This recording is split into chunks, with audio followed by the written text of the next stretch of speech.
Você está ouvindo Literata Cast, o seu clube de leitura na internet.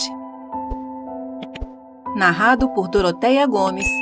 Produção Literata Cast. Apoio Bennett Cutelaria. O Morro dos Ventos Uivantes, por Emily Bronte. Capítulo 17. Aquela sexta-feira foi o último dia bonito do mês. À noite, o tempo virou. O vento sul foi embora e chegou o vento nordeste, trazendo chuva, depois granizo e neve. No dia seguinte, mal dava para imaginar que tinham se passado 3 semanas de verão. As prímulas e flores de açafrão foram encobertas pelas geadas de inverno. As cotovias ficaram em silêncio e as folhas das árvores, outrora frescas, foram arrebatadas, ressequidas. Assim, sombrio e gélido e desolador, arrastou-se o novo dia. O patrão não saía do quarto, então me apossei da sala de estar desabitada e transformei-a em um quarto de criança. E ali estava eu, sentada com a bonequinha chorosa no colo, embalando-a, enquanto acompanhava, pela janela descortinada, os flocos de neve se acumularem, quando a porta se abriu e entrou alguém dando risada, sem fôlego. Por um instante, minha raiva foi maior que a surpresa. Achei que fosse uma das criadas e bradei. Quieta! Onde já se viu essa farra toda no quarto da menina? O que diria o Sr. Linton se a ouvisse? Perdão, respondeu uma voz familiar. Sei que Edgar está dormindo e não me contive. E com isso aproximou-se da lareira, ofegante, com as mãos junto ao corpo. Vim correndo do Morro dos Ventos Uivantes. Prosseguiu ela, depois de uma pausa. Praticamente voei. Perdi a conta dos tombos que levei. Estou com dor no corpo todo. Não se alarme. Explicarei tudo assim que conseguir. Por ora, poderia me fazer o favor de solicitar uma carruagem para me levar a Gimmerton e pedir para uma criada pegar algumas roupas em meu armário? A intrusa era a Sra. Radcliffe, e não parecia estar em uma situação passível de riso. Seu cabelo escorria pelos ombros, pingando neve, e ela trajava o vestidinho pueril de costume, mais adequado à sua idade do que à sua posição. Uma peça decotada, de mangas curtas, sem nada para cobrir a cabeça ou o pescoço. O vestido era de seda leve e, molhado daquele jeito, ficava agarrado ao corpo. Os pés estavam protegidos apenas por chinelas fininhas. Acrescente à cena um corte profundo sob uma orelha, que somente por conta do frio não jorrava sangue, um rosto pálido, arranhado e cheio de hematomas, e um corpo que mal se segurava de pé sozinho, tamanha fadiga, e o senhor pode imaginar que meu susto inicial não foi atenuado quando a examinei de perto. Minha jovem senhora, exclamei, não arredarei o pé daqui e não ouvirei mais uma palavra sequer, enquanto a senhora não vestir uma roupa seca. A senhora não vai para Gimmerton hoje à noite, de jeito nenhum. Então não será preciso solicitar a carruagem. Ora, vou sim, disse ela, seja a pé ou a cavalo, mas não me oponho a vestir um traje decente e... Nossa, meu pescoço, quanto sangue! Parece que o fogo instiga. Ela insistiu para que eu seguisse suas instruções antes de me deixar encostar nela.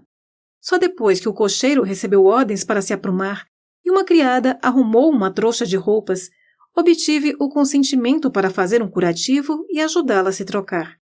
Agora, Ellen, falou quando concluí a missão e ela já estava sentada em uma poltrona junto à lareira com uma xícara de chá. Sente-se comigo e deixe a pobrezinha no berço. Não quero vê-la. Sei que a desrespeitei quando cheguei, agora há pouco, mas não pense que faço pouco caso de Catherine. Eu também choro, amargamente. Juro, mais do que cabe a qualquer pessoa chorar. Eu e ela não chegamos a fazer as pazes, você sabe, e nunca me perdoarei por isso. Mas, apesar dos pesares, não vou me solidarizar com ele. Aquele monstro brutal. Ah, passe para cá o atiçador. Esta é a única coisa dele que ainda carrego comigo. Ela tirou a aliança e jogou-a no chão. Vou destruí-la. Prosseguiu, golpeando-a com um rancor infantil. E depois queimá-la. Então pegou o anel esfacelado e atirou-o às brasas. Pronto. Ele que cumpre outro, se um dia me arrastar de volta. Capaz que venha atrás de mim só para provocar Edgar. Não arriscarei ficar aqui, por receio de ocorrer essa ideia àquela mente doentia. Além disso, Edgar não tem sido lá muito gentil, tem? Não pedirei ajuda, tampouco trarei mais problemas para ele. Busquei abrigo nesta casa por necessidade, e se não tivesse por certo que ele está fechado em seus aposentos, teria ficado na cozinha, lavado o rosto, esquentado o corpo, pedido a você para trazer minhas coisas e partido outra vez para longe do meu maldito... daquele goblin encarnado. Ah, ele estava tão furioso. Ai de mim se tivesse me alcançado. É uma pena que Earnshaw não esteja à altura da força dele. Eu permaneceria por lá até vê-lo cair em desgraça, se Hindley fosse páreo. Ora, não fale tão depressa, mocinha, interrompi. Vai desarrumar o lenço que amarrei em torno de seu rosto e fazer o corte sangrar de novo. Beba o chá, respire e pare de rir. O riso não orna com esta casa nem com a situação. Uma verdade incontestável, respondeu ela. Escute só a criança. Não para de chorar. Mantenha-a longe de mim por 1 hora apenas. Não vou estender minha estadia para além disso. Toquei o sinete e entreguei o bebê aos cuidados de uma criada. Então inquiri o que a levara a fugir do Morro dos Ventos Uivantes naquele estado e aonde pretendia ir, uma vez que se recusava a ficar conosco. Eu deveria ficar aqui, e bem que eu gostaria, respondeu ela, para alegrar Edgar e cuidar do bebê, é claro, e porque a granja é meu verdadeiro lar. Mas já lhe disse, ele não permitiria. Você acha que ele suportaria me ver rechonchuda e feliz? Que suportaria saber que vivemos com tranquilidade, sem envenenar nosso conforto? Bem, tenho o prazer de saber que ele me detesta a ponto de se irritar profundamente com minha presença, ou mesmo com minha voz.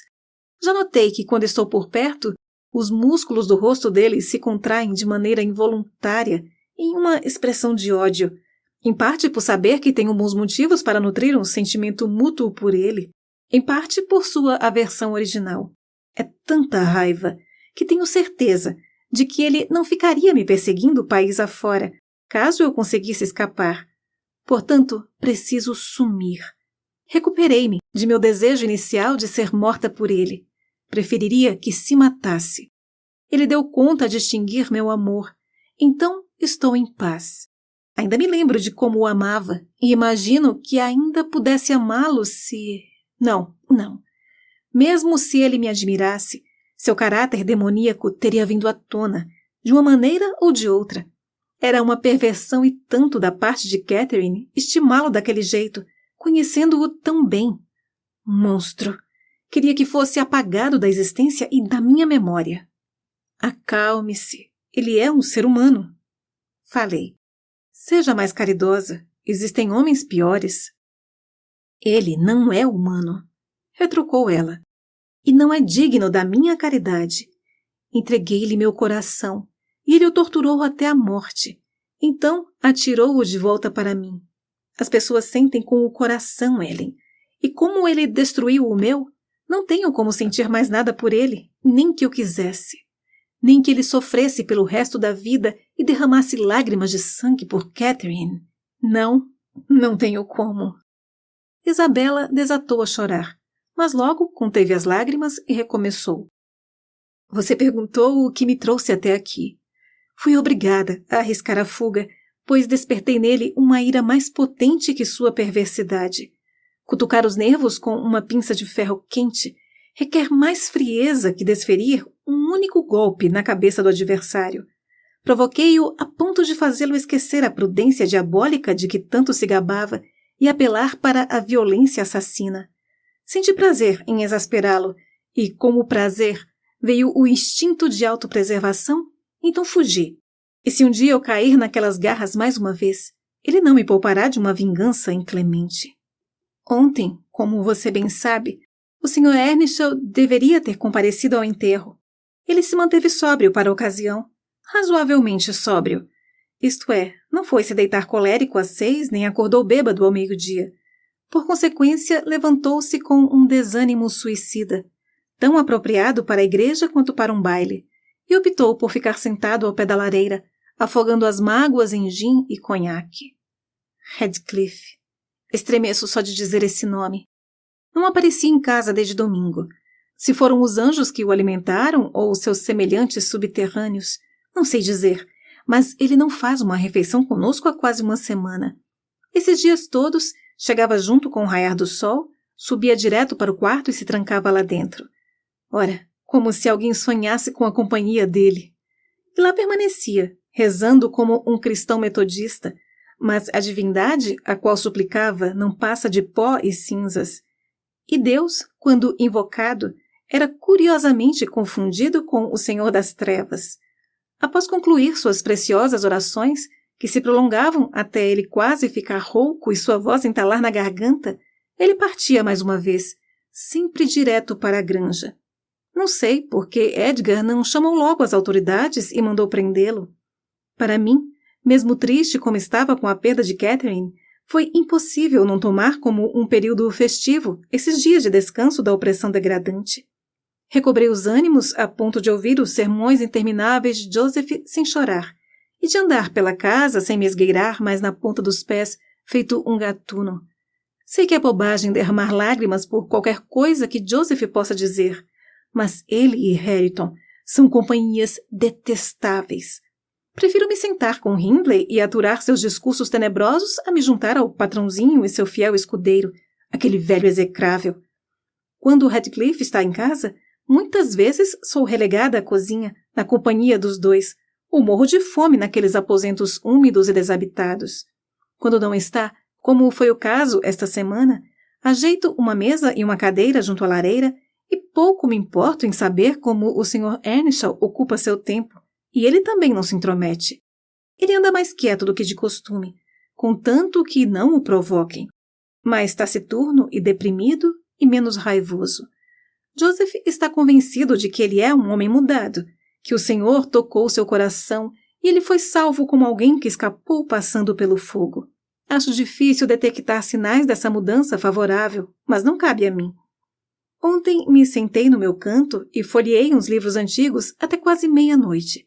A perspectiva de subir para os meus aposentos era desoladora, com a nevasca caindo lá fora e meus pensamentos às voltas com o cemitério e a nova sepultura. Bastava tirar os olhos da página diante de mim que aquela cena melancólica inundava minha mente. Hindley estava sentado à minha frente, com a cabeça apoiada na mão, talvez pensando no mesmo assunto. Tinha parado de beber antes de atingir o ponto da irracionalidade, e fazia 2 ou 3 horas que não se mexia ou dizia uma palavra. Não se ouvia o menor ruído pela casa, salvo pelos uivos da ventania que chacoalhava as janelas de vez em quando, o leve crepitar das brasas e o estalido da tesoura, conforme eu ia cortando o longo pavio da vela. Hareton e Joseph não deviam estar dormindo profundamente. Era tudo tão, mas tão triste. E enquanto eu lia, suspirava, pois parecia que toda a alegria tinha desaparecido da face da terra e jamais seria restaurada. O silêncio sombrio, por fim, foi rompido pelo barulho do trinco da copa. Radcliffe tinha voltado de sua vigília mais cedo do que o habitual. Imagino que por conta da tempestade repentina. A porta estava trancada e o ouvimos dar a volta para tentar a outra entrada.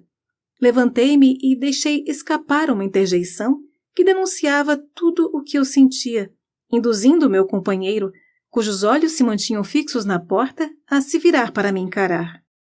«Vou deixá-lo trancado lá fora por 5 minutos», exclamou ele. «A senhora se opõe?» «Não. Por mim, pode mantê-lo do lado de fora a noite inteira», respondi. «Vamos, coloque a chave na fechadura e passe o ferrolho». Earnshaw aqueceu e trancou a porta da frente antes que seu hóspede pudesse dar a volta. Então aproximou a cadeira da minha mesa, debruçou-se e olhou nos meus olhos em busca de solidariedade ao seu ódio fervoroso.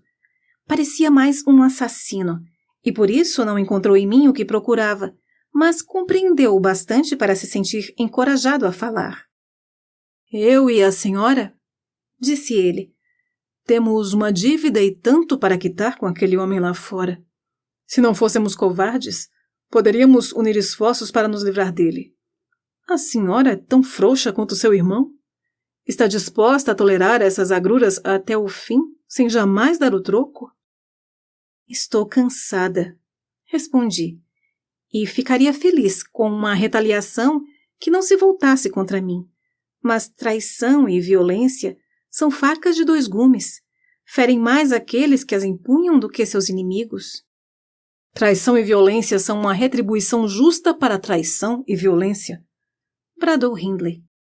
Senhora Radcliffe, não lhe pedirei para fazer nada. Apenas se sente e fique quieta. Seria possível?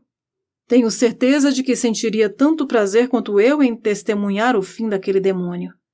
Ele será a sua morte se a senhora não se exceder primeiro, e será a minha ruína. Patife dos infernos! Ele bate à porta, como se já fosse o patrão. Prometa-me que não vai abrir a boca, e antes mesmo de o relógio bater. Faltam 3 minutos para 1. A senhora será uma mulher livre. Ele sacou do colete os instrumentos que descrevi na minha carta e estava prestes a apagar a vela. Arranquei-os dele, no entanto, e segurei-o pelo braço. Não vou ficar quieta, declarei. Não encoste nele. Mantenha a porta fechada e fique em silêncio. Não, estou decidido. Deus que me perdoe, mas vou até o fim. Bradou desesperado. Farei uma gentileza, senhora, apesar de suas objeções, e justiça a Hareton. Não se preocupe em me acobertar. Catherine se foi. Não resta ninguém para lamentar ou sentir vergonha por mim, se por acaso eu cortar minha garganta neste instante. É hora de pôr um fim nisso tudo. Eu poderia lutar com um urso ou discutir com um lunático que daria no mesmo. O único recurso à minha disposição era correr para a janela e alertar a vítima sobre o destino que a aguardava. É melhor procurar abrigo em outro lugar esta noite? Exclamei em um tom triunfante. O Sr. Earnshaw pretende atirar em você, se insistir em entrar. Abra logo a porta, sua! Retrucou ele, dirigindo-se a mim com um termo elegante que não convém repetir. Não vou me intrometer, declarei. Entre e leve um tiro se assim desejar. Já cumpri meu dever. E com isso fechei a janela e voltei para meu lugar junto ao fogo. Minha cota de hipocrisia não me permitia fingir ansiedade pelo perigo que o ameaçava. Earnshaw rogou pragas contra mim, dizendo que eu ainda amava o patife e me xingando de tudo quanto era nome, pelo mau caráter que eu demonstrava.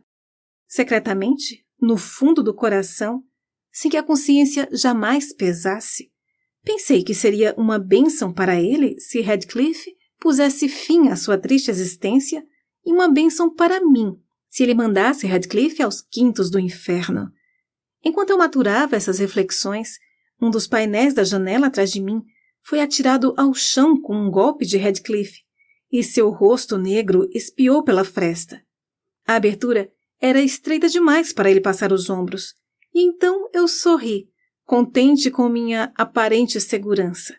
O cabelo e as roupas dele estavam cobertos de neve, e seus dentes afiados de canibal, revelados pelo frio e pela ira, reluziam no escuro. Isabela, deixe-me entrar ou vai se arrepender. E ele mostrou as presas, como diz Joseph. Não posso cometer um assassinato, respondi.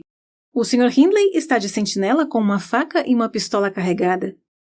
Deixe-me entrar pela porta da copa, insistiu ele. Hindley vai chegar lá antes de mim, respondi. E que amor mais frágil é esse seu, que não resiste a uma nevasca? Ficamos em paz em nossas camas enquanto brilhava o luar de verão, mas agora, com a primeira lufada de inverno, você volta correndo em busca de abrigo. Radcliffe, se fosse você, eu me estiraria sobre o túmulo dela e morreria como um cachorrinho fiel. Não vale mais a pena viver neste mundo, vale? Você me passou a distinta impressão de que Catherine era a única alegria de sua vida. Não consigo imaginar como pretende sobreviver à perda dela. Ele está aí, não está? Indagou meu companheiro correndo até a fresta. Se eu conseguir passar o braço, vou acertá-lo. Ellen, temo que você me achará um tanto perversa, mas ainda não sabe de tudo, então não julgue. Nunca que eu compactuaria com um atentado contra a vida de alguém, nem mesmo contra a vida dele. Eu desejava vê-lo morto, é verdade. Portanto, fiquei terrivelmente desapontada e apavorada com os possíveis efeitos de minhas provocações, quando ele se atirou sobre a arma de Earnshaw e arrancou-a de suas mãos. A pistola disparou e, com um ricochete, a baioneta retraiu-se e fechou-se no pulso de Earnshaw. Radcliffe puxou-a com força, deixando um talho em carne viva e enfiou-a no bolso, pingando sangue. Então pegou uma pedra, quebrou o batente da janela e entrou. Seu oponente estava no chão, desnorteado, com uma dor lancinante e sangue jorrando de uma artéria ou veia espessa. O calhorda encheu-o de pontapés e pisões e bateu a cabeça dele contra os ladrilhos do piso repetidas vezes, enquanto me segurava com a outra mão para impedir que eu chamasse Joseph. Uma abnegação sobre-humana foi necessária para que ele não acabasse com Earnshaw de vez. Quando perdeu o fôlego, enfim parou e arrastou o corpo aparentemente inerte até o banco. Ali rasgou a manga do casaco de Earnshaw e estancou o ferimento com uma bandagem rudimentar, cuspindo e xingando tão vigorosamente quanto antes o chutava. Uma vez livre, não perdi tempo e fui atrás do velho criado, que tão logo assimilou, por alto, o teor do meu relato afobado, desceu correndo de 2 em 2 degraus. E agora? E agora? Não nos resta opção, trovejou Radcliffe. Seu patrão enlouqueceu, e se durar mais um mês, hei de mandá-lo para um hospício. E por que você me trancou para fora, seu cão desdentado do inferno? Não fique aí balbuciando e resmungando. Mexa-se. Eu é que não vou cuidar dele. Limpe a sujeira e cuidado com as fagulhas da vela. Ele é puro conhaque. Quer matar o homem, é? Questionou Joseph, erguendo as mãos e os olhos aos céus horrorizado.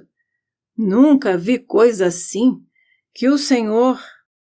Radcliffe derrubou-o com um empurrão na poça de sangue e atirou-lhe uma toalha. Mas em vez de esfregar o chão, Joseph juntou as mãos e se pôs a entoar uma oração, cujo fraseado esquisito me fez soltar gargalhadas. Naquele meu estado de espírito, nada mais me chocava. A bem da verdade, estava com a postura bravia que alguns malfeitores assumem diante da forca. — Ah, já ia me esquecendo de você — disse o tirano. — Cabe a você limpar. De joelhos, vamos.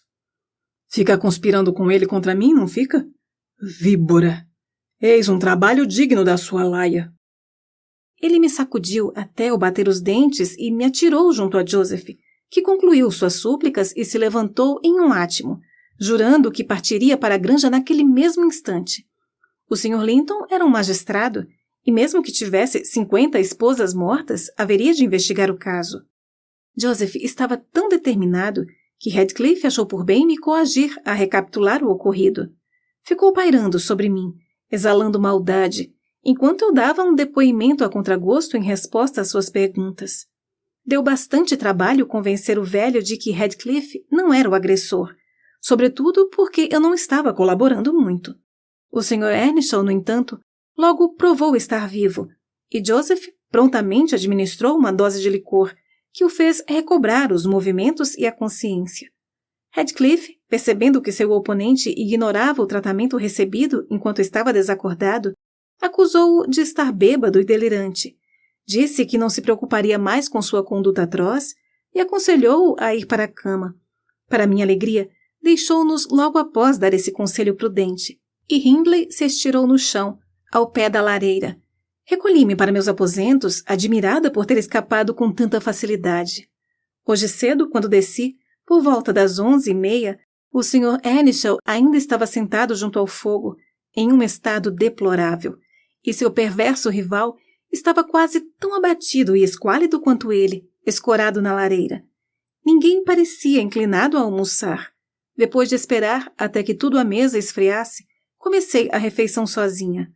Nada me impedia de comer com gosto, e senti certa satisfação, certo triunfo até, quando, de tempos em tempos, lançava um olhar a meus companheiros silenciosos e desfrutava do conforto de uma consciência tranquila. Quando terminei, tomei a liberdade de me aproximar do fogo, algo que nunca fazia, contornando a poltrona de Earnshaw e me ajoelhando ao lado dele. Heathcliff não olhou para mim. Levantei o rosto e contemplei suas feições quase em segredo, como se tivessem virado pedra. Seu rosto, que outrora eu julgara tão viril e agora achava tão diabólico, estava à sombra de uma nuvem carregada.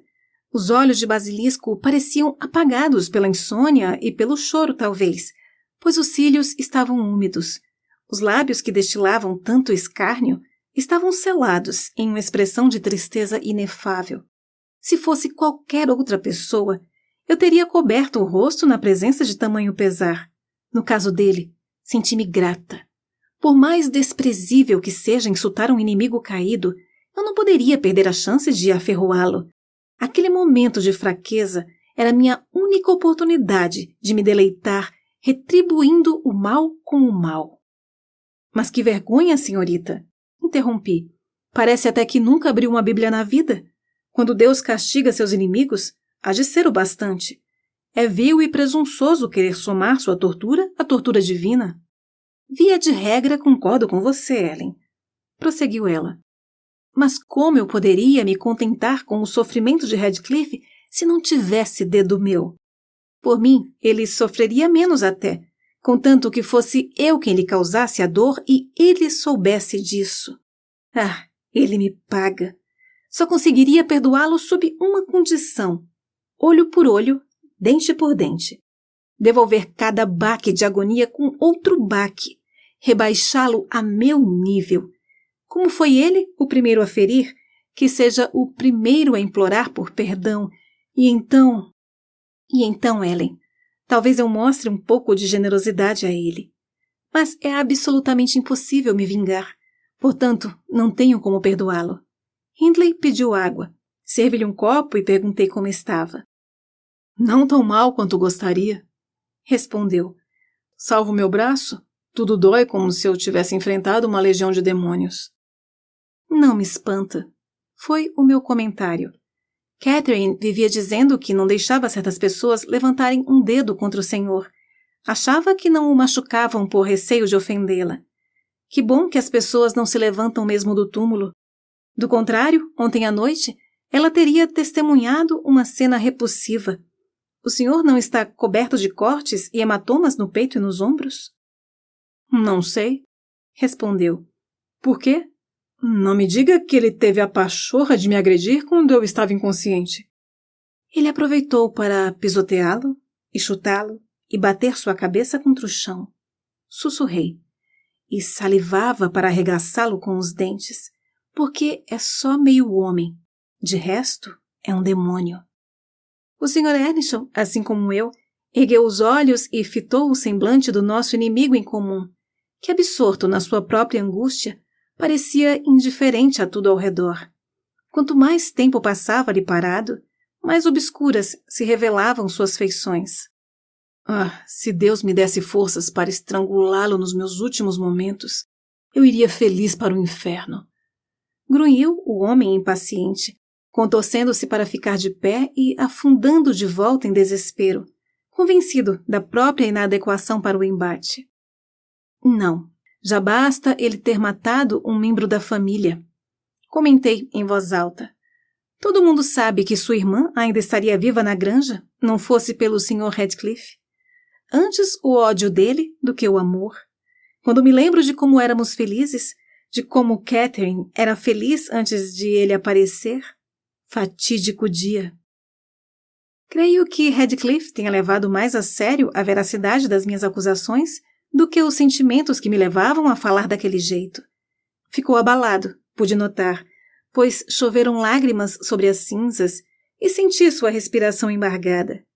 Encarei-o e ri com desdém. As janelas sombrias do inferno lampejaram diante de mim. O demônio que costumava espreitar por elas, no entanto, estava tão retraído e apagado que arrisquei mais um riso debochado, sem pestanejar. Levante-se e suma da minha frente, disse o enlutado. Ou pelo menos foi o que pensei ter escutado, embora a voz dele estivesse quase ininteligível. Ora essa, retruquei. Eu também amava Catherine, e o irmão dela requer cuidados, que, pelo bem dela, hei de providenciar. Agora que ela está morta, vejo-a em Hindley. Ele tem exatamente os mesmos olhos, ou teria, se você não tivesse tentado arrancá-los, e deixado eles roxos e vermelhos, e tem também... Levante-se, sua desgraçada, antes que eu lhe arrebente até morrer! Exclamou ele, fazendo um movimento que me impeliu a levantar a guarda. Mas então, continuei pronta para arredar o pé. Se a pobre Catherine tivesse confiado em você e assumido o ridículo, desprezível e degradante título de senhora Heathcliff, logo se encontraria na mesma situação. Ela não teria aturado em silêncio esse seu comportamento abominável. Teria manifestado a raiva e o asco. O encosto do banco e a figura de Earnshaw interpunham-se entre nós. Então, em vez de tentar me agarrar, Heathcliff pegou uma faca da mesa e atirou-a na minha cabeça. Acertou-me de raspão, abaixo da orelha, e interrompeu uma frase minha. Assim que a puxei, no entanto, corri para a porta e disparei mais umas palavras, que espero ter encravado mais fundo que o projétil dele. A última cena que testemunhei ali foi uma investida furiosa contra mim, tolhida por um abraço de seu anfitrião. Os dois caíram ao pé da lareira, engalfinhados. Quando passei pela copa em fuga, intimei Joseph a acudir o patrão. Derrubei Hareton, que estava enforcando uma ninhada de cachorrinhos no espaldar de uma cadeira, junto à porta, e, extasiada como uma alma fugida do purgatório, corri pela estrada íngreme, aos pinotes. Em seguida, abandonei as curvas da via e me embrenhei em linha reta pela charneca, subindo e descendo as colinas e contornando os pântanos, precipitando-me rumo ao farol de luz da granja. Preferiria ser condenada a uma eternidade nos recônditos do inferno, a passar mais uma única noite que fosse sob o teto do Morro dos Ventos Uivantes. Isabela parou de falar e sorveu o chá. Então se levantou, e enquanto me pedia que ajeitasse sua touca e um lindo chale que trouxera, fazendo pouco caso de meus apelos para que ficasse mais uma horinha, subiu em uma cadeira, beijou os retratos de Edgar e Catherine, saudou-me com um gesto similar e dirigiu-se à carruagem lá embaixo, acompanhada por Fanny, que ganhia de felicidade por rever a dona. E assim partiu, para nunca mais voltar. Contudo, passou a trocar correspondências com meu patrão assim que a poeira baixou. Creio que se mudou para o sul, perto de Londres. Lá teve um menino, poucos meses depois de escapar do morro. Batizou-o com o nome Linton e, desde o princípio, descreveu-o como uma criatura debilitada e irritadiça. Certa feita, o Sr. Heathcliff topou comigo no vilarejo e inquiriu onde ela morava. Recusei-me a dizer. Ele comentou que não importava, desde que ela tivesse o bom senso de não voltar à casa do irmão. Não tinha cabimento, e ele próprio a impediria, se fosse preciso. Embora eu não tenha dado a ele qualquer informação, acabou descobrindo, por intermédio dos outros criados, o local de residência dela e a existência da criança. Ainda assim, não a importunou. Um ato de clemência concedido graças à sua aversão a ela, creio eu. Volta e meia, quando me via, perguntava-me do menino, e quando soube do nome, abriu um sorriso torpe e disse: Querem que eu o deteste também, é? Não querem que o senhor saiba de nada, imagino. Respondi. Mas ele ainda há de ser meu, exclamou. Quando eu bem entender, podem apostar. Por sorte, a mãe morreu antes de chegar esse dia, uns 13 anos após o falecimento de Catherine, quando Linton já tinha 12 anos ou um pouco mais. No dia seguinte à visita inesperada de Isabela, não tive a oportunidade de falar com o patrão. Ele não queria conversa, não estava em condições de tratar de nenhum assunto. Quando consegui fazer com que me ouvisse, notei que ficou contente em saber que a irmã deixara o marido. Ele abominava Heathcliff com todas as suas forças, ainda que sua natureza pacata mal deixasse transparecer. Era uma aversão tão profunda e suscetível que ele se esquivava de qualquer lugar onde perigasse ver ou ouvir falar de Heathcliff. A dor, somada a esse sentimento, transformou-o em um eremita. Abandonou o cargo de magistrado, parou até de frequentar a igreja e nunca mais passou pelo vilarejo, entregando-se de corpo e alma à reclusão nas imediações da propriedade, salvo por caminhadas solitárias pela charneca e visitas ao túmulo da esposa, geralmente à noite ou de manhã cedo, quando ninguém mais vagava por ali. Mas era um homem bondoso demais para seguir infeliz por muito tempo. Ele não rezava para que a alma de Catherine o assombrasse. Com o tempo, veio a resignação e uma melancolia mais doce do que uma alegria qualquer. Recordava-se da amada com ardor e ternura, vislumbrando um mundo melhor, para onde, sem dúvidas, ela tinha ido. E tinha confortos e afetos terrenos também.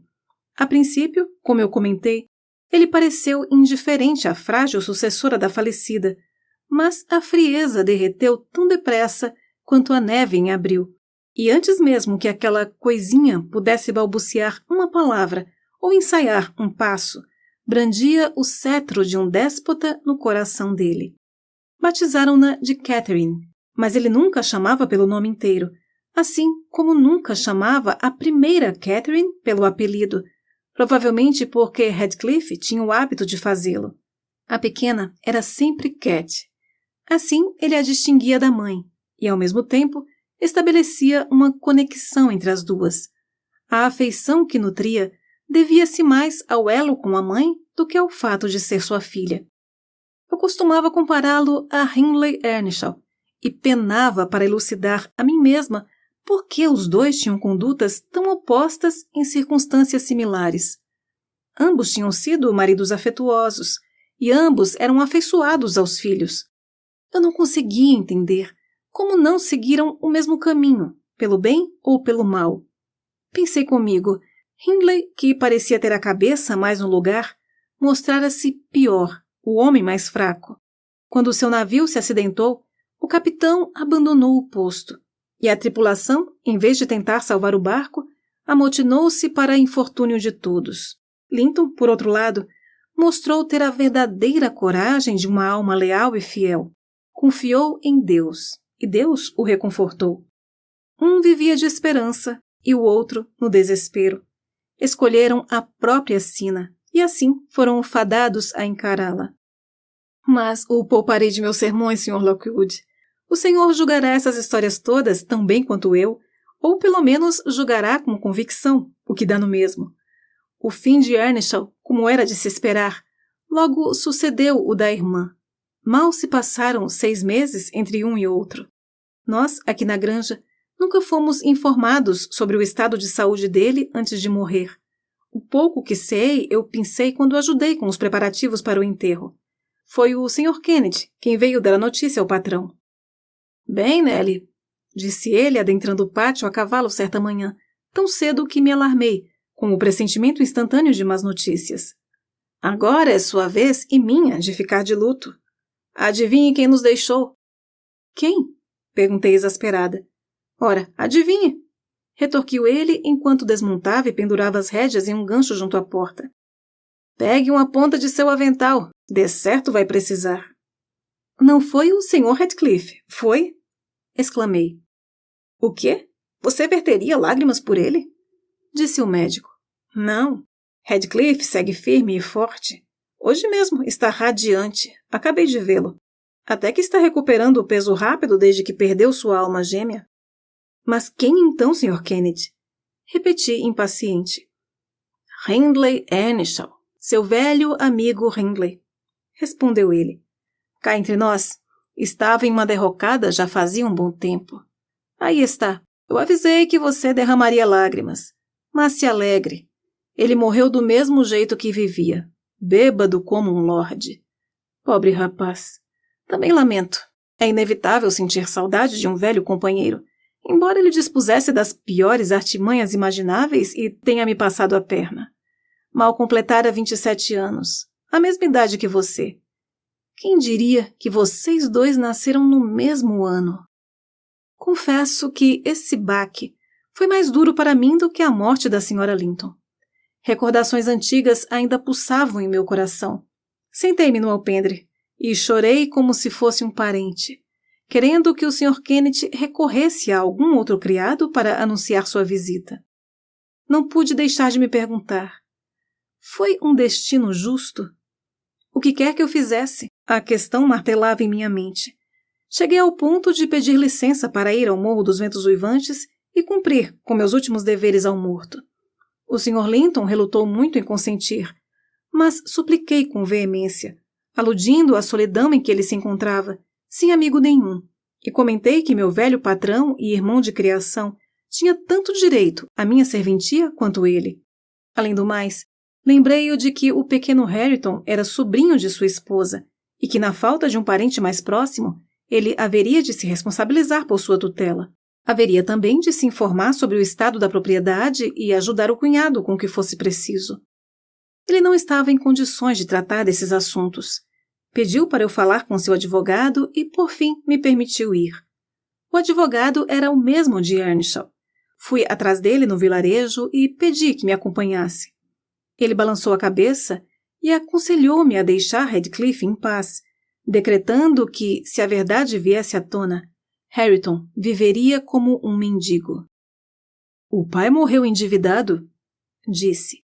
A propriedade está hipotecada, e a única perspectiva que resta ao herdeiro natural é encontrar uma oportunidade de tocar o coração do credor, de modo que se sinta inclinado à leniência. Quando cheguei ao morro, expliquei que fui me certificar de que estava tudo nos conformes, e Joseph, que parecia exasperado, ficou contente com a minha presença. O Sr. Radcliffe disse que não havia necessidade, mas que eu poderia ficar e cuidar dos preparativos para o velório, se assim quisesse. O ideal, observou ele, seria enterrar o corpo daquele pulha na encruzilhada, sem qualquer tipo de cerimônia. Deixei-o sozinho por 10 minutos ontem à tarde e, nesse ínterim, ele trancou as 2 portas da casa, barrando a minha entrada. Então passou a noite bebendo até morrer, por livre e espontânea vontade. Arrombamos a porta de manhã, pois o ouvimos relinchar feito cavalo, e lá estava ele, largado no banco. Nem mesmo se o esfolássemos ou escapelássemos teria acordado. Mandei chamar Kenneth, e ele veio, mas não antes de o bicho virar carniça. Já estava morto, frio e rijo. Convenhamos, de nada adiantaria fazer alarde. O velho criado confirmou o depoimento, mas não sem antes murmurar. Ai, por que não foi ele chamar o doutor? O patrão ficaria melhor comigo. Estava vivinho quando eu saí. Insisti que o funeral fosse respeitoso. O Sr. Radcliffe reiterou que eu poderia fazer o que quisesse, contanto que levasse em conta que o dinheiro vinha do bolso dele. Ele manteve uma postura dura e indiferente, que não indicava alegria nem tristeza, quando muito expressava a fria gratificação de um trabalho difícil, bem executado. Verdade seja dita, em certo momento notei algo como exultação em seu semblante, justo quando estavam levando o caixão embora. Ele teve a audácia de bancar um enlutado, e antes de seguir o cortejo com Hareton, pôs o menino infeliz em cima da mesa e murmurou, com um entusiasmo peculiar. Agora, rapazinho, você é meu. E vamos ver se uma árvore não cresce torta igual a outra se for revolvida pelo mesmo vento. O pobrezinho, ingênuo que era, ficou contente ao ouvir aquilo. Brincou com as costeletas de Radcliffe e afagou seu rosto. Mas eu sabia muito bem o que ele queria dizer, e me pronunciei, incisiva. O menino vai voltar comigo para a granja da Cruz dos Tordos, senhor. Não há nada neste mundo que pertença menos ao senhor do que ele. É o que diz Linton? Indagou Radcliffe. Evidentemente. Vim buscar o menino a pedido dele, respondi. Bem, disse o tratante. Não quero entrar nesses méritos agora. Mas tenho interesse em educar um menino. Então diga ao seu patrão que farei isso com o meu próprio, caso ele cogite levar este aqui. Não me importo em deixar Hareton ir sem contestar, mas faria de tudo ao meu alcance para o outro se mudar para cá. Trate de avisá-lo. A insinuação foi o bastante para me deixar de mãos atadas. Repassei o teor da mensagem a Edgar Linton quando retornei, e ele, pouco interessado naquela ladainha toda, não fez menção de interferir. De qualquer modo, imagino que ele não teria mudado nada, ainda que se dispusesse a tentar. O hóspede era agora o patrão do Morro dos Ventos Uivantes. Tinha posse da propriedade e provou ao advogado, que por sua vez provou ao Sr. Linton, que Earnshaw hipotecara cada metro quadrado de sua terra para alimentar o vício no jogo, e ele, Radcliffe, era o credor. Assim, Hareton, que tinha tudo para ser o homem mais distinto da província, foi reduzido à total dependência do inimigo inveterado do pai. E hoje vive como criado na própria casa, sem dispor de um salário, incapaz de fazer justiça devido ao seu desamparo geral e à ignorância de que foi lesado. Olá, ouvinte do LitrataCast! Está gostando dessa narração? Que tal então apoiar este projeto? É fácil, basta curtir, compartilhar com seus amigos este episódio ou ainda deixar aqui um comentário para aumentar o engajamento e assim ampliar a divulgação deste trabalho. E se você se sentir confortável em nos apoiar financeiramente, são várias as opções. Você pode nos ajudar através do botão Valeu Demais no YouTube, fazer suas compras na Amazon, quaisquer que sejam, por meio de um dos nossos links de afiliado, que sempre ficam aqui na descrição de cada episódio. O valor da sua compra será o mesmo, mas uma pequena comissão virá para o LitrataCast. Temos também a chave Pix, contato@literatacast.com.br. E agora mais uma novidade. A partir de apenas R$ 3,99, você pode fazer parte do Clube de Membros do YouTube. E além de apoiar esse projeto, terá acesso antecipado à publicação dos episódios, além de também poder sugerir as nossas próximas leituras. Como vocês viram, são várias as possibilidades que você tem de apoiar este canal. Por isso, desde já, conto com a sua ajuda e já te agradeço de coração. E agora, de volta à leitura.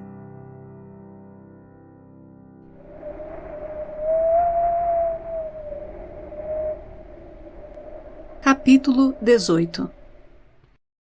Os 12 anos que se sucederam àquele período tenebroso, continuou a Sra. Dean, foram os mais felizes de minha vida.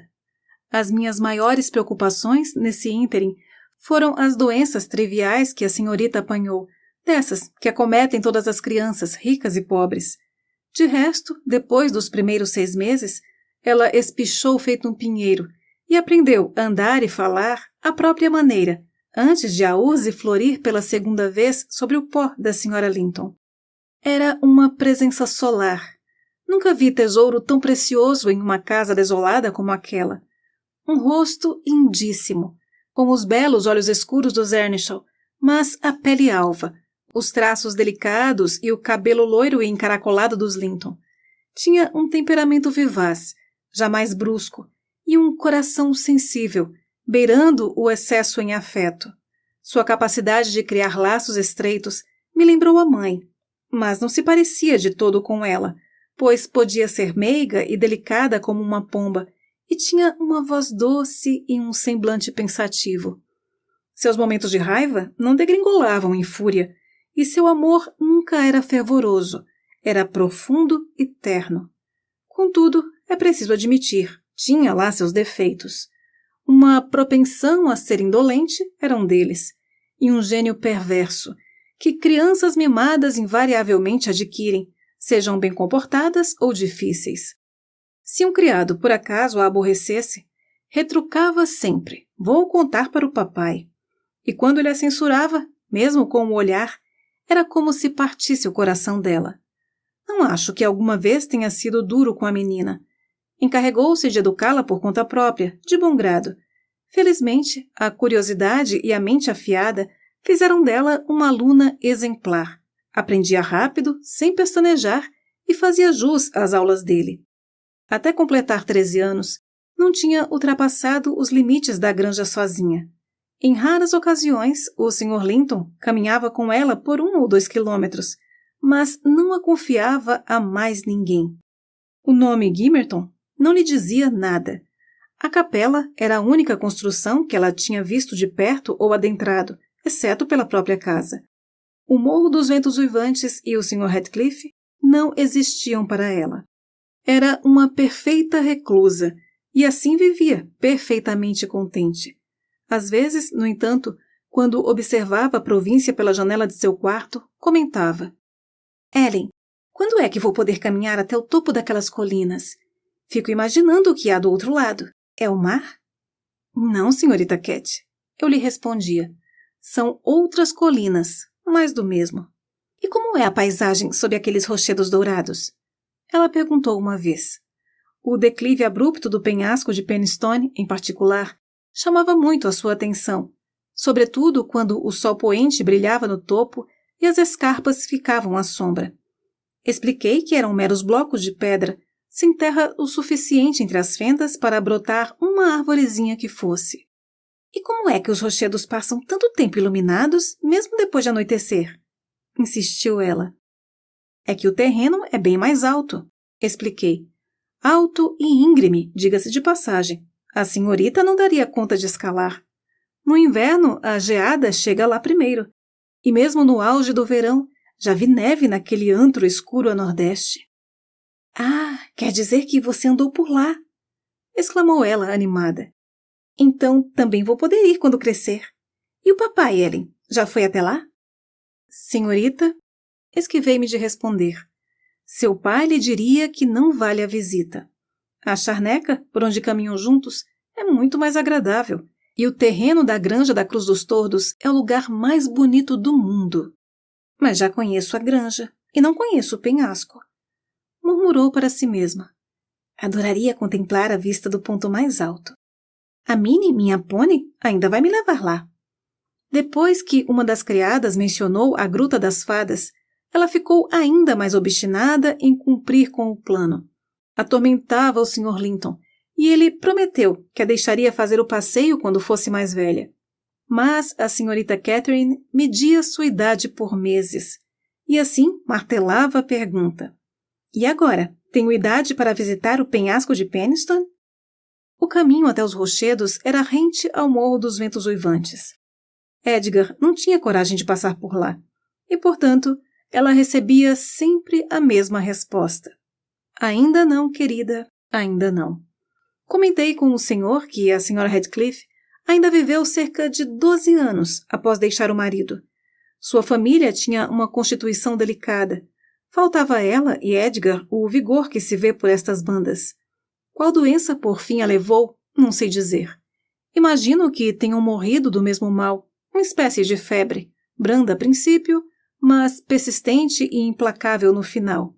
Ela escreveu para informar ao irmão a provável conclusão de sua indisposição, que já se arrastava por 4 meses, e pediu que a visitasse, se possível, pois tinha muitos assuntos a tratar e queria se despedir e confiar-lhe a guarda de Linton.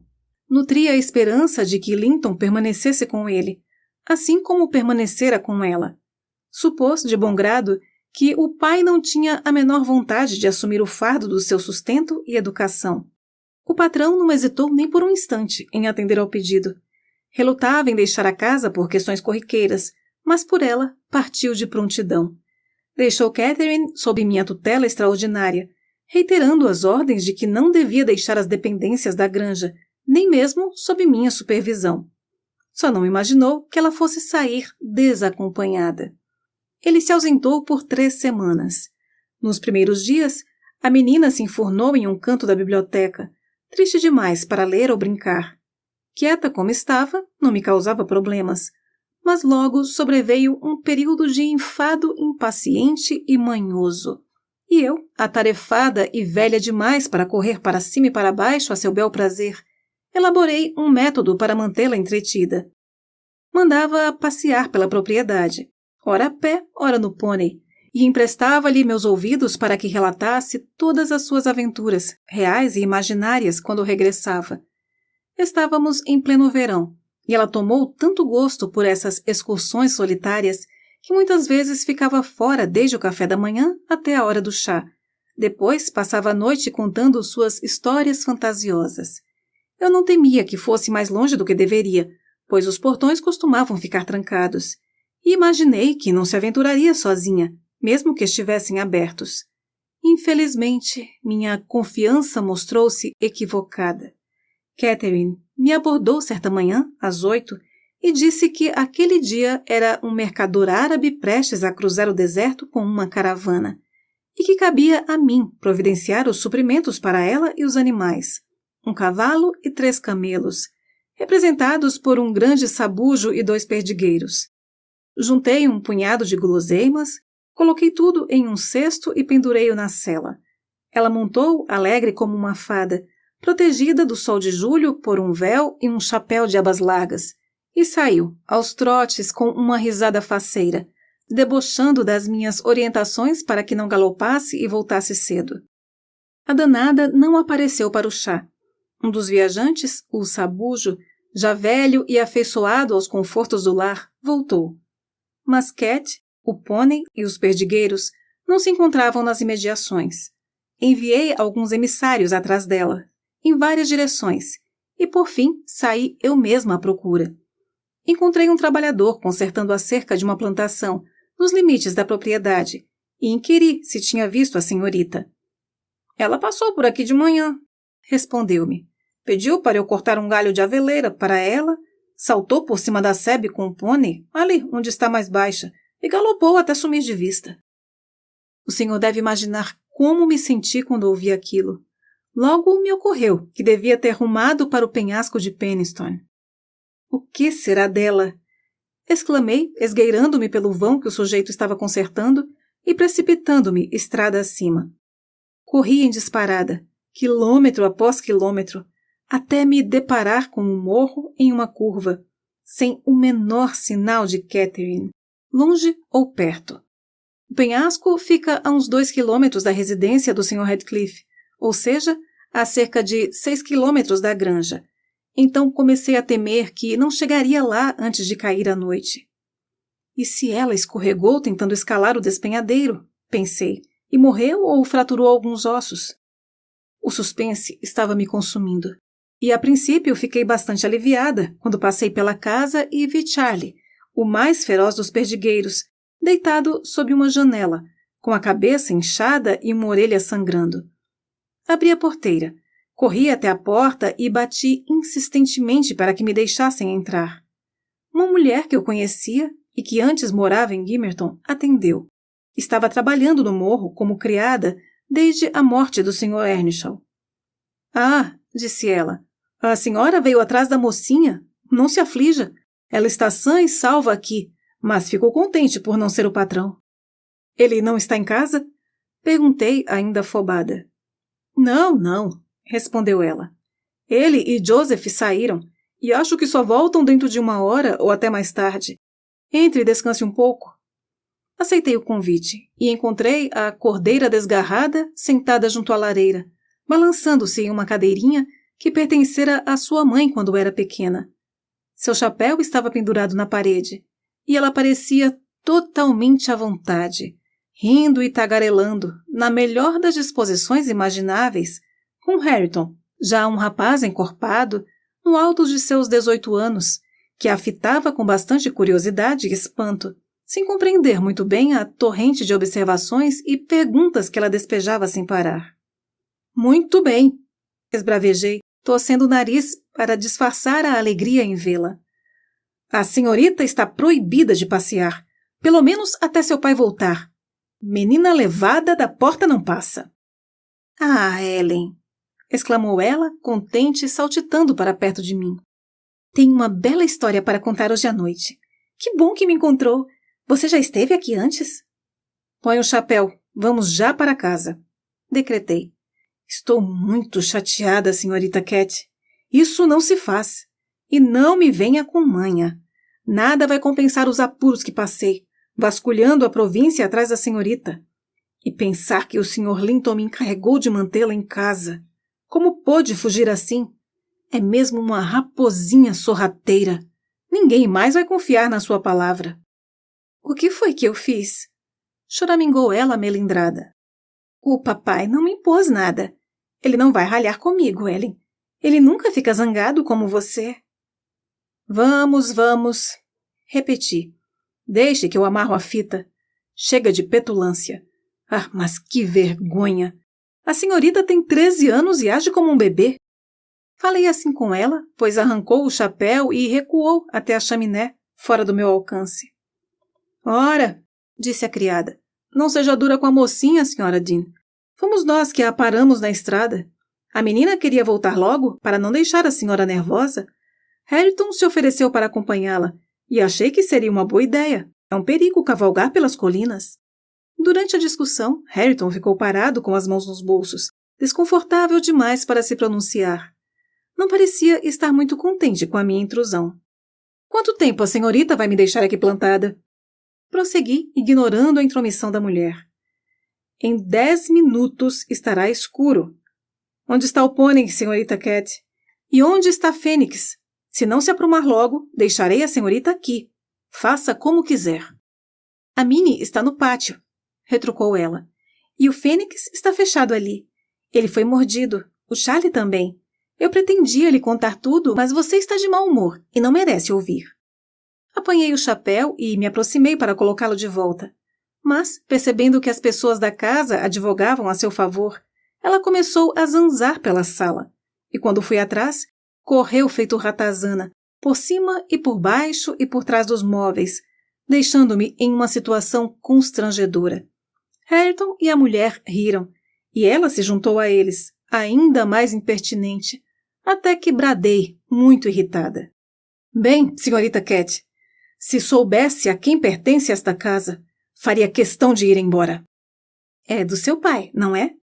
Disse ela, voltando-se para Hareton. Não, respondeu ele, baixando o rosto e corando.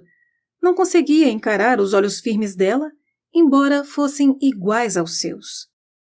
De quem é, então? Do seu patrão? Inquiriu ela.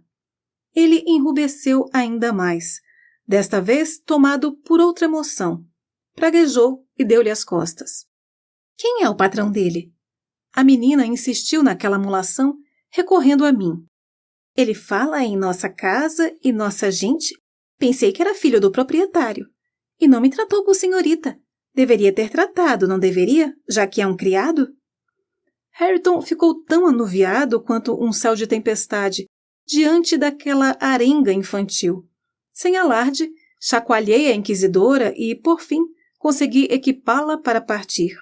Agora vá buscar o meu cavalo, disse ela, dirigindo-se ao parente desconhecido como se fosse um dos rapazes da estrebaria na granja.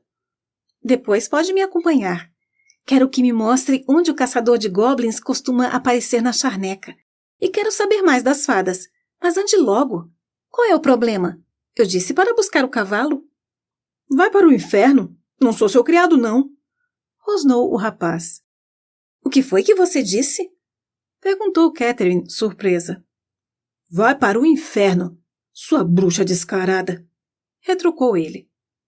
Aí está, senhorita Cat. Está vendo com quem se meteu? Interrompi. Belas palavras para dizer a uma senhorita.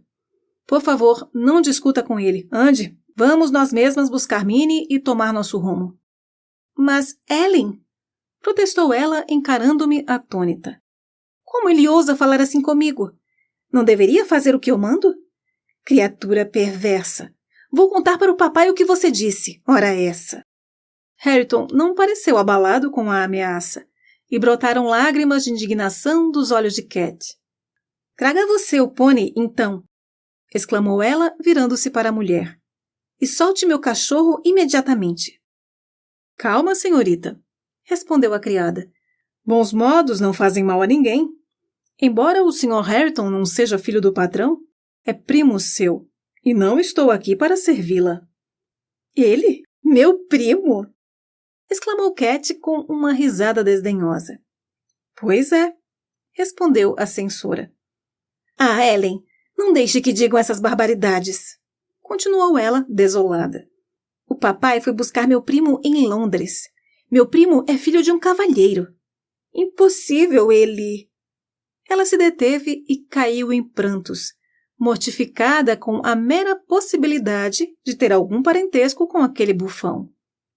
Acalme-se, sussurrei. Uma pessoa pode ter muitos primos, de tudo quanto é tipo, senhorita Cat, sem que isso a desmereça. E não precisa conviver com eles caso sejam desagradáveis e ruins.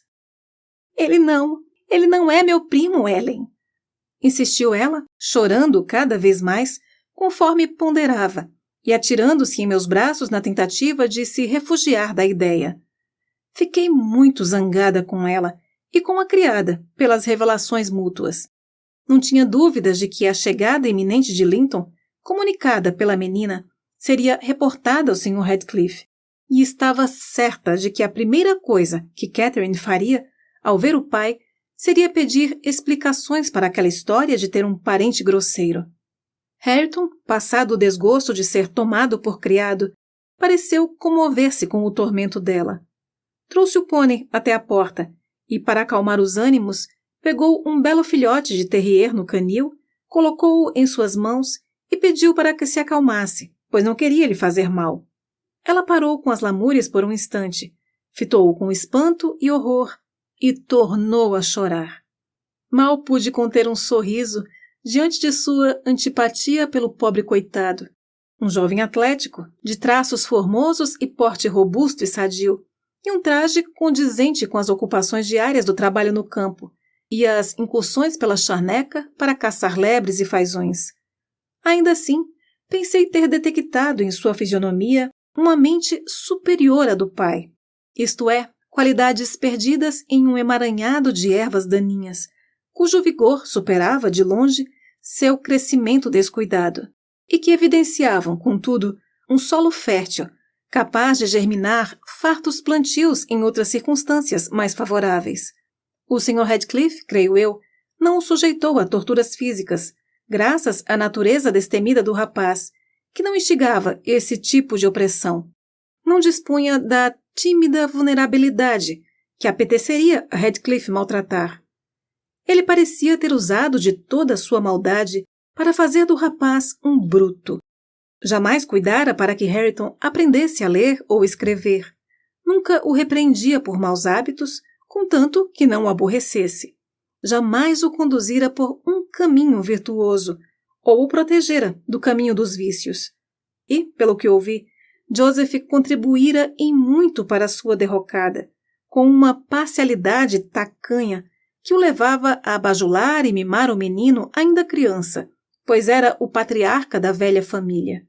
Assim como tinha o hábito de acusar Catherine, Earnshaw e Radcliffe, quando pequenos, de esgotar a paciência do patrão com seus modos vis, e assim obrigá-lo a buscar consolo na bebida, agora ele botava todo o fardo das falhas de Hareton nos ombros do usurpador de sua propriedade.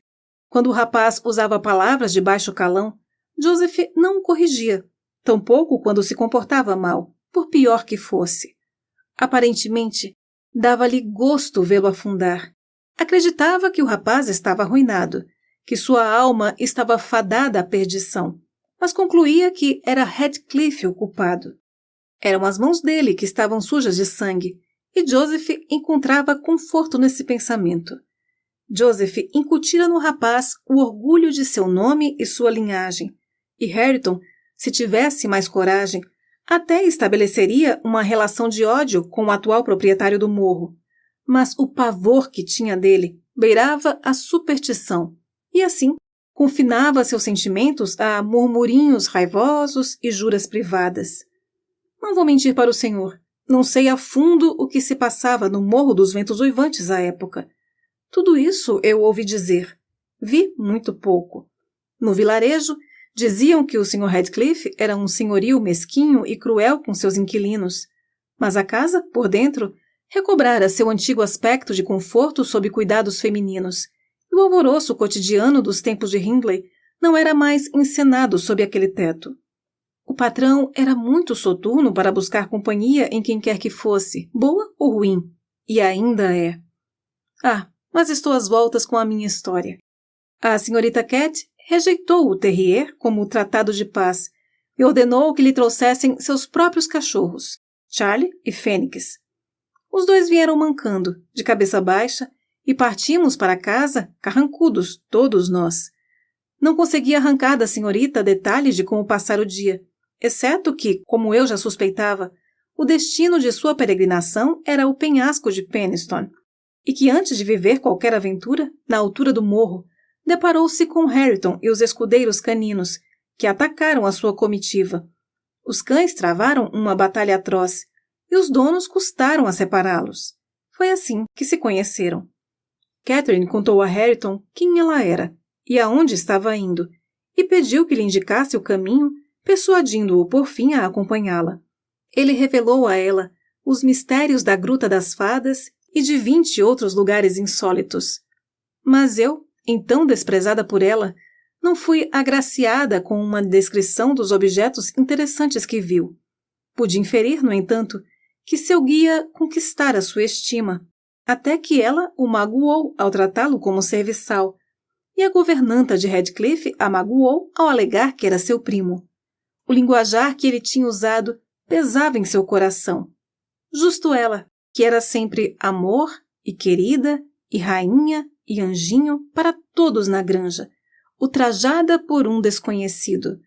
Ela não conseguia entender, e penei para fazê-la prometer que não se queixaria com o pai. Contei-lhe que ele queria distância de todos do morro, e que ficaria muito chateado se soubesse que ela estivera por lá. E pontuei, sobretudo, que se ela delatasse a minha negligência perante as ordens dele, talvez ele ficasse tão bravo que eu me veria obrigada a ir embora. Cat estremeceu só de pensar nessa hipótese. Deu sua palavra e cumpriu a promessa, por mim. Afinal, era um docinho.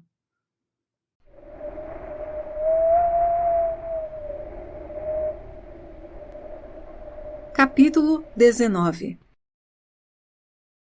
Uma carta com uma tarja de luto anunciava a data de retorno do patrão. Isabela havia morrido, e ele me escreveu ordenando que providenciasse roupas pretas para a filha e ajeitasse um quarto e outras acomodações para o jovem sobrinho.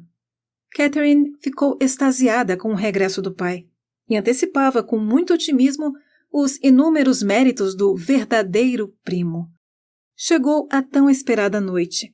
Desde cedo ela se ocupou com pequenas arrumações. Então, trajando o novo vestido preto, pobrezinha, a morte da tia não a abalara muito. Importunou-me até me convencer a sair andando com ela para encontrá-los no meio do caminho. Linton é 6 meses mais novo que eu. Contou-me, enquanto vagávamos pela relva úmida dos morros à sombra das árvores. Vai ser um deleite ter um amigo para brincar. Tia Isabela mandou uma linda mecha do cabelo dele para o papai, um cabelo mais fino que o meu, mais loiro e igualmente belo. Guardei com cuidado em uma caixinha de vidro e volta e meia pensava, que imenso prazer seria conhecer o dono. Ah, estou tão feliz! E o papai, meu querido papai. Vamos, Ellen, vamos! Ela correu e voltou e correu de novo muitas vezes, antes que eu pudesse chegar ao portão com meus passos sóbrios, e então sentou-se na grama, na beira do passeio, e tentou esperar pacientemente, sem sucesso. Não conseguia ficar um só minuto parada. Como estão demorando! Exclamou. Ah, veja! Poeira na estrada! São eles, será? Não! Quando vão chegar? Não podemos descer um pouco? Só um pouquinho, Ellen. Diga que sim. Só até aquelas bétulas ali na curva. Fui firme e recusei o pedido. Por fim, encerrou-se o suspense. A carruagem surgiu no horizonte. A Sra. Cat soltou um berro e abriu os braços assim que viu o pai olhando pela janela. Ele desceu, quase tão ansioso quanto ela, e passaram um bom tempo concentrados apenas um no outro. Enquanto trocavam afagos, dei uma espiada em Linton. Dormia, em um canto, embrulhado em um manto forrado de pele, como se estivéssemos em pleno inverno. Um menino pálido, delicado e afeminado, que poderia ser tomado por irmão mais novo do patrão, de tão parecido que era com ele. Tinha, no entanto, um aspecto enjoado, do qual Edgar Linton jamais partilhou. O patrão notou que eu estava olhando e, com um aperto de mão, aconselhou-me a fechar a porta e poupar o menino de qualquer perturbação, pois a jornada o deixara exaurido. Cat queria bisbilhotar também, mas o pai a chamou e os dois caminharam juntos até a casa, enquanto eu corria à frente para preparar os criados. Escute, minha querida, disse o Sr. Linton, dirigindo-se à filha quando pararam diante da porta da frente. Seu primo não é forte e alegre como você. E lembre-se, ele perdeu a mãe faz pouco tempo. Portanto, não espere que vá brincar e correr com você tão cedo. E não o importune muito com o seu falatório. Deixe que tenha um pouco de paz. Pelo menos esta noite, está bem? Está bem, papai, respondeu Catherine, Mas quero muito vê-lo, e ele não aparece na janela. A carruagem parou. O patrão pegou o sobrinho, agora desperto, e o colocou no chão. Linton, esta é sua prima Cat, disse ele, juntando as mãozinhas dos dois. Ela gosta muito de você. Peço que não a aflija com choradeira à noite. Tente se alegrar agora que a viagem terminou e não lhe resta opção senão descansar e se entreter. Deixe-me ir para a cama, então, respondeu o menino, esquivando-se da saudação de Catherine e levando os dedos ao rosto para enxugar as lágrimas incipientes. Seja um bom menino e venha comigo, sussurrei, conduzindo-o para dentro. Assim vai fazê-la chorar junto. Veja como ela está triste pelo senhor. Não sei se era compaixão por ele de fato, mas a prima assumiu uma expressão tão triste quanto a dele e voltou para junto do pai. Os três entraram e subiram para a biblioteca, onde o chá estava servido. Tirei o gorro e o manto de Linton e o conduzi até uma cadeira à mesa. O menino mal se sentou e já desatou a chorar de novo. O patrão perguntou o que havia de errado. Cadeira não, lamentou o menino. Fique no sofá então, que Ellen vai lhe trazer um chá, respondeu o tio pacientemente. A jornada não fora fácil para ele, disso eu estava certa, com aquele menino debilitado e irritadiço em seu encargo. Linton se arrastou devagar para o sofá e se deitou. Cat pegou uma banqueta para tomar seu chá junto dele. Primeiro, sentou-se sem falar nada, mas não se conteve por muito tempo. Estava determinada a mimá-lo feito um bichano. Começou a fazer cafuné, a beijar suas bochechas e lhe ofereceu chá no pires, como se ele fosse um bibelô. O tratamento o agradou, pois era mesmo um menino delicado. Enxugou as lágrimas e esboçou um sorriso tênue. Ah, ele vai ficar muito bem, disse-me o patrão após observá-los um pouco. Vai ficar muito bem, se conseguirmos manter a guarda, Ellen. A companhia de uma criança de sua idade vai lhe trazer novos ânimos, e com força de vontade lhe recobrará o vigor. Isso se conseguirmos manter a guarda, ponderei. Eu estava reticente, não tinha muitas esperanças. E então perguntei-me como aquela criança tão frágil viveria no Morro dos Ventos Uivantes. Que tipo de amigos e tutores seriam o pai e Hareton? Nossas dúvidas foram sanadas antes mesmo do que eu esperava. Eu tinha acabado de subir com as crianças depois do chá e colocado Linton para dormir. Ele não me deixou ir embora antes que caísse no sono. Enfim, eu estava de volta no vestíbulo, junto à mesa, acendendo uma vela para o Sr. Edgar, quando uma criada surgiu da cozinha e me informou que Joseph, o criado do Sr. Radcliffe, estava à porta e desejava falar com o patrão. É melhor eu ver antes o que ele quer, comentei apreensiva. Isso lá são horas de ficar importunando as pessoas, quando mal chegaram de uma longa jornada. Imagino que o patrão não esteja disposto a recebê-lo. Joseph se insinuou pela cozinha enquanto eu falava e já estava no vestíbulo. Usava seu traje dominical, ostentava um aspecto carola e azedo e, segurando o chapéu com uma das mãos e a bengala com a outra, pôs-se a limpar os sapatos no capacho. — Boa noite, Joseph. Cumprimentei-o com frieza. — O que o traz aqui a esta hora? — Vim falar com o Sr. Linton, respondeu ele, gesticulando para que eu lhe desse passagem. O Sr. Linton está prestes a se deitar. A não ser que tenha algo importante para lhe dizer, estou certa de que não vai querer ouvi-lo agora. Peço que se sente e deixe que eu lhe passe o recado. — Qual que é o quarto dele?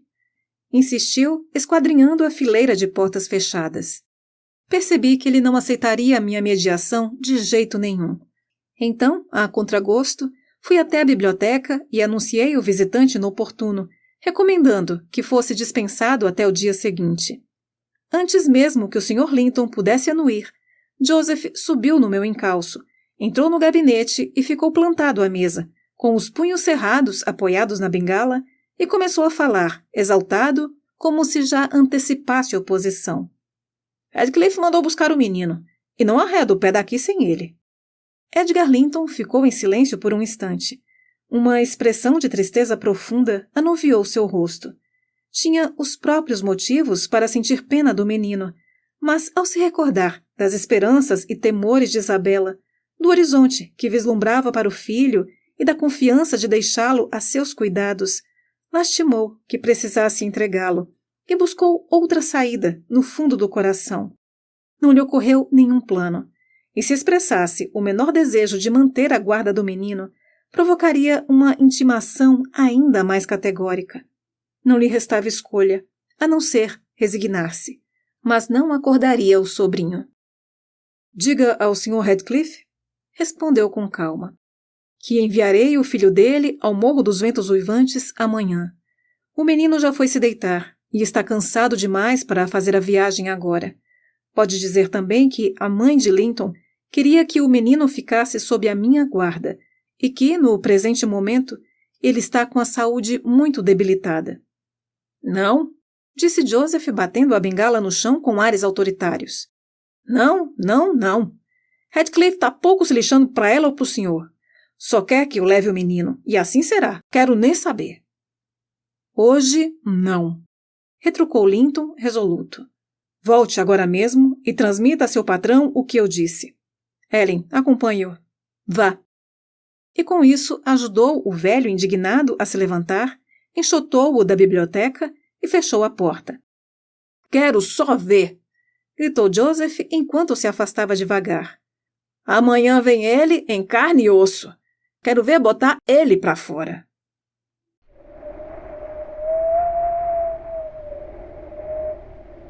Capítulo 20. A fim de evitar que a ameaça fosse concretizada, o Sr. Linton me encarregou de levar o sobrinho para casa de manhã cedo, no pônei de Catherine, e disse: «Como agora não teremos mais influência sobre o destino do menino, para o bem ou para o mal, não conte a minha filha para onde ele está indo. Não quero que tenha contato com ele daqui para frente, e é melhor que nem saiba que o primo está nas proximidades. Do contrário, vai ficar inquieta e ansiosa para lhe fazer uma visita. Quanto a ele, apenas diga que o pai mandou buscá-lo de repente e que é obrigado a nos deixar.» Linton relutou bastante em sair da cama às 5 e ficou atônito ao saber que haveria de se preparar para uma nova viagem, mas tranquilizei-o, dizendo que passaria um tempo com o pai, o Sr. Radcliffe, que estava tão animado para vê-lo que não quis postergar o encontro até que ele estivesse recuperado da recente jornada. «Meu pai?» exclamou ele, perplexo, estranhando tudo aquilo. «Mamãe nunca me disse que eu tinha um pai. Onde ele mora? Prefiro ficar com o tio.» «Ele mora logo ali», respondi. «Depois daquelas colinas. Não é muito longe da granja. Dá para vir a pé, quando a saudade apertar. Deveria ficar contente por ir para casa e conhecê-lo. Procure amá-lo como amou sua mãe, que ele o amará de volta.» «Mas por que nunca ouvi falar dele antes?» indagou Linton. «Porque ele e a mamãe não moravam juntos, como moram as outras pessoas?» «Ele tinha negócios no norte», respondi, «e o estado de saúde da sua mãe a obrigou a morar no sul.» «E por que a mamãe nunca me falou dele?» insistiu o menino. «Às vezes falava do tio e aprendi a amá-lo há bastante tempo. Como vou amar o papai? Não o conheço.» «Ora, todas as crianças amam os pais», falei. «Talvez sua mãe achasse que o senhor fosse querer morar com ele, se ela o mencionasse. Vamos, ande logo. Um passeio a cavalo em uma manhã bonita como esta é muito melhor do que uma hora a mais de sono.» «Ela vai com a gente?» indagou ele. «A menininha que conheci ontem?» «Por ora não», respondi. «E o meu tio?» continuou ele. «Não, eu é que vou lhe fazer companhia.» Linton afundou de volta no travesseiro, imerso em pensamentos. «Não vou sem o meu tio!» bradou, por fim. «Vai saber para onde você pretende me levar?» Tentei convencê-lo de que mostrar relutância em conhecer o pai era malcriação, mas de nada adiantou. Não queria se vestir, teimava e precisei apelar para a ajuda do patrão para tirá-lo da cama. O pobrezinho, por fim, se levantou, com votos ilusórios de que sua ausência seria breve e de que o Sr. Edgar e Cat o visitariam, entre outras promessas igualmente infundadas que inventei e reiterei de quando em quando ao longo do trajeto. O ar puro, o aroma das urzes, o sol radiante e o trote suave de Minnie aliviaram seu desalento, e depois de um tempo, ele começou a fazer perguntas a respeito do novo lar e de seus habitantes, com mais interesse e entusiasmo. O Morro dos Ventos Uivantes é tão agradável quanto a Granja da Cruz dos Tordos? Inquiriu, virando-se para contemplar uma última vez o vale, de onde subia uma tênue névoa, até formar uma nuvem fofa nas bordas do céu azul.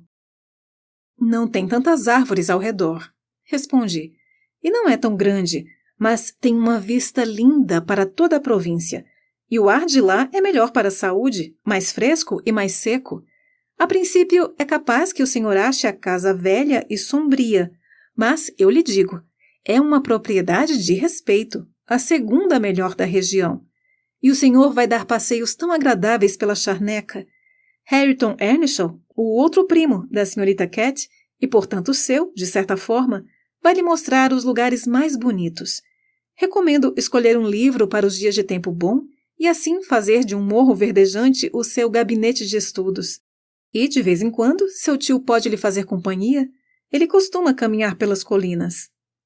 E como é meu pai? Perguntou ele. É jovem e formoso como meu tio? É jovem como seu tio, disse eu, mas tem cabelos e olhos pretos. Parece mais sério, e é mais alto e mais robusto. Talvez não pareça muito bondoso e gentil à primeira vista, pois não é do feitio dele. Mesmo assim, seja franco e cordial com ele, que naturalmente vai nutrir mais afeto do que qualquer tio, pois é seu pai. Cabelos e olhos pretos, ponderou Linton. Não consigo imaginar. Quer dizer então que não me pareço com ele? Não muito. Nem um pouco, pensei, examinando com pesar a compleição alva e o corpo franzino do meu companheiro e seus grandes olhos lânguidos. Eram os olhos da mãe, ainda que, salvo pelos momentos de caprichos mórbidos, não tivessem nenhum traço do espírito resplandecente dela. Estranho. Ele nunca nos visitou, murmurou. Ele já me viu antes? Se viu, eu devia ser um bebê. Não me lembro de nada a respeito dele. Ora, Sr. Linton, disse eu, 500 quilômetros é uma longa distância, e 10 anos passam bem mais rápido para um adulto do que para uma criança. É provável que o Sr. Radcliffe tenha se planejado para ir, verão após verão, sem nunca conseguir de fato encontrar uma brecha. E agora é tarde demais. Não o aborreça com perguntas assim. Seria uma importunação à toa. O menino passou o restante do trajeto absorto em pensamentos, até pararmos diante do portão. Observei-o, no intuito de captar suas impressões. Ele examinou os entalhes da fachada e as janelas baixas, as groselheiras esparsas e os abetos tortuosos, com uma atenção solene. E então balançou a cabeça. Em seu íntimo, rejeitava a fachada de sua nova morada, mas teve o bom senso de adiar as queixas, pois talvez houvesse alguma compensação lá dentro. Antes que ele desmontasse, adiantei-me e abri a porta. Passava das 6:30. A família tinha acabado de comer e a criada estava tirando a louça e limpando a mesa. Joseph estava de pé, junto à cadeira do patrão, dizendo-lhe qualquer coisa sobre um cavalo coxo, e Hareton se aprumava para o trabalho no campo de feno. Olá, Nelly, disse o Sr. Radcliffe assim que me viu. Estava achando que precisaria descer eu mesmo até a granja para buscar o que me pertence. Você veio fazer a entrega, então? Deixe-me dar uma olhada. Ele se levantou e se dirigiu à porta a passos largos. Hareton e Joseph vieram logo atrás, bisbilhotando. O pobre Linton correu o olhar assustado pelo rosto dos três. — Ô, patrão! Disse Joseph após uma inspeção austera. — Tô achando que ele trocou e mandou a menina? Radcliffe encarou o filho até lhe causar calafrios.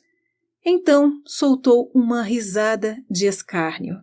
— Meu Deus, mas que beleza! Que coisinha encantadora! Exclamou. De certo o criaram à base de leite com pera, não foi, Nelly? Que inferno! É pior do que eu esperava. E o diabo bem sabe que eu não tinha expectativas muito altas. Pedi ao menino trêmulo e estarrecido que desmontasse e entrasse em casa. Ele não compreendeu muito bem o discurso do pai, ou mesmo se era dirigido a ele. Na verdade, não sabia nem se aquele desconhecido macabro e debochado era seu pai. Agarrou-se a mim com uma trepidação cada vez mais forte, e quando o Sr. Radcliffe se sentou e o chamou para perto, ele escondeu o rosto no meu ombro e desatou a chorar. Radcliffe estendeu a mão e puxou-o, sem muito tato, até seus joelhos. Então ergueu o rosto do menino, segurando-o pelo queixo. Não vou tolerar essa bobagem. Não vamos machucá-lo, Linton. Não é assim que se chama? Você é sua mãe todinho. Não tem nenhum traço meu, frangote. Ele tirou o gorro do menino e pôs para trás seus espessos cachos louros, apalpou seus braços mirrados e seus dedinhos. Durante o exame, Linton parou de chorar e ergueu seus grandes olhos azuis para inspecionar o inspetor. Você me conhece? Perguntou Radcliffe, depois de certificar que os braços e pernas do menino eram igualmente frágeis e fracos. Não, disse Linton com um olhar vago de medo. Mas ouviu falar de mim, imagino? Não, repetiu o menino. Como não? Que vergonha sua mãe não ter despertado em você a menor consideração por mim. Pois então, vou lhe contar que é meu filho, e que sua mãe foi uma megera cruel por tê-lo deixado alheio ao tipo de pai que possui. Agora, pare de se encolher e não fique tão descorado. Ao menos consigo ver que você não tem sangue branco. Seja um bom rapaz e nos daremos bem. Nelly, se estiver cansada, pode se sentar. Se não, volte para casa. Imagino que vai reportar tudo o que viu e ouviu aquele fantoche na granja. E esta criatura não vai se assentar em casa enquanto você estiver por perto. Bem, retruquei. Espero que seja gentil com o menino, Sr. Radcliffe. Ou não vai manter a guarda dele por muito tempo. Ele é o único parente que lhe resta no mundo, não esqueça.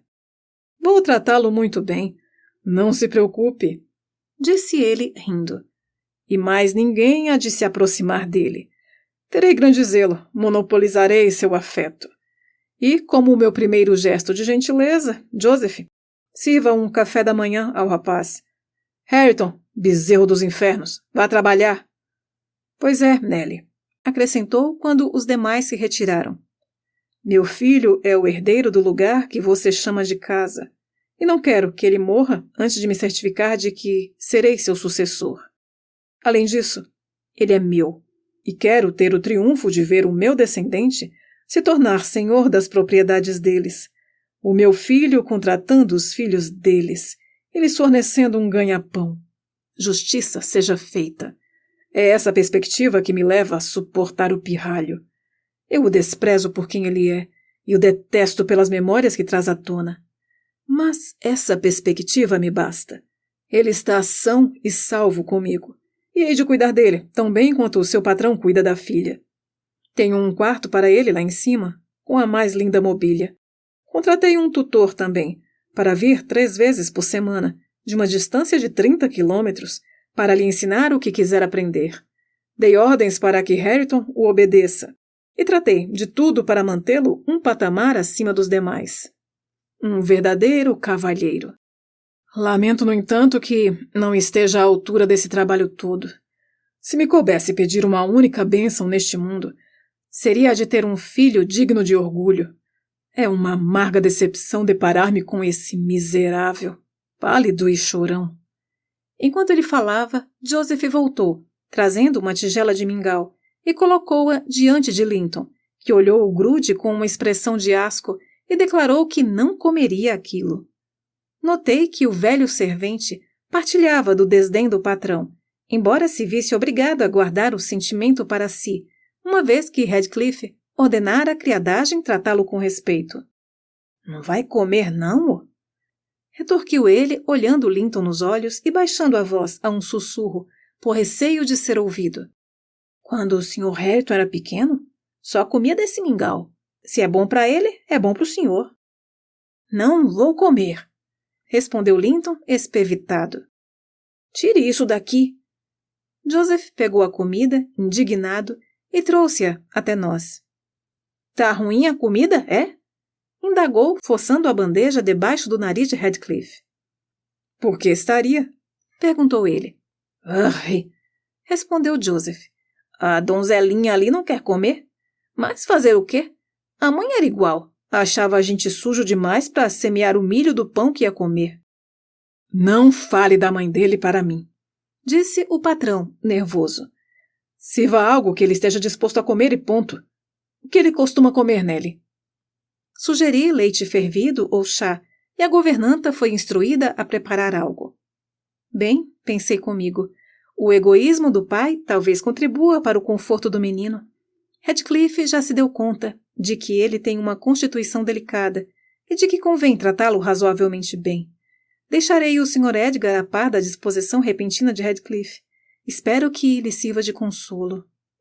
Sem mais nenhum pretexto para estender minha visita, saí sorrateiramente, enquanto Linton tentava repelir, encabulado, os avanços amistosos de um cão-pastor. Ele estava alerta demais, no entanto, para se deixar enganar. Quando fechei a porta, ouvi um berro e uma repetição frenética das palavras. Não me deixe! Eu não vou ficar aqui! Não vou! Então, em um átimo, ergueram e baixaram o trinco. Não queriam que ele viesse atrás de mim. Montei em Minnie, trotamos estrada abaixo e assim terminou minha breve tutela.